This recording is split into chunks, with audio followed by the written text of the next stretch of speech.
गुरु प्यारी साध संगत जी, बड़े प्रेम और सत्कार से बोलिए धन्यकार जी। साध संगत जी, आज की साखी का विषय है भाग्य और पुरुषार्थ। इसी पर आधारित आइए सुनते हैं ये प्यारी सी साखी। एक बार दो राज्यों के बीच युद्ध की तैयारियां चल रही थी। दोनों राज्यों के शासक एक प्रसिद्ध संत के भक्त थे।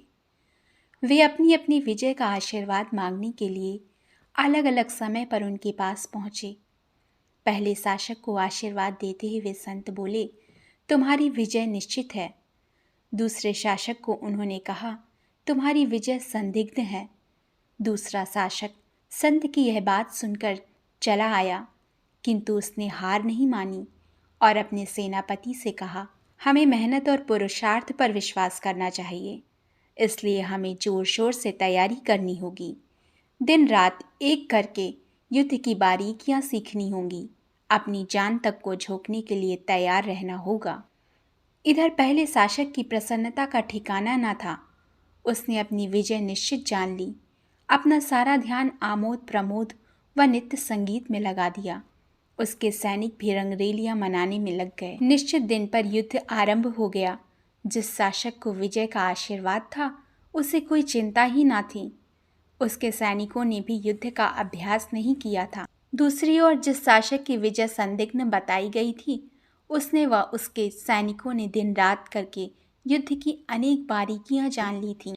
उन्होंने युद्ध में इन्हीं बारीकियों का प्रयोग किया और कुछ ही देर बाद पहले शासक की सेना को परास्त कर दिया।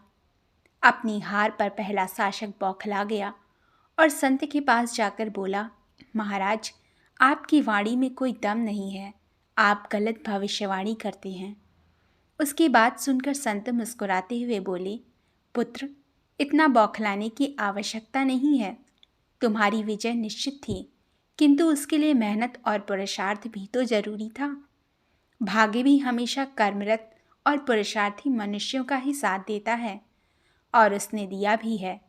तभी तो वह शासक जीत गया जिसकी पराजय निश्चित थी। संत की बात सुनकर पराजित शासक लज्जित हो गया और संत से क्षमा मांग कर वापस चला गया।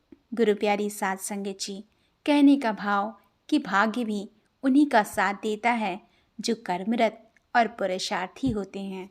गुरु प्यारी साध संगत जी, बड़े प्रेम और सत्कार से बोलिए धन्यकार जी।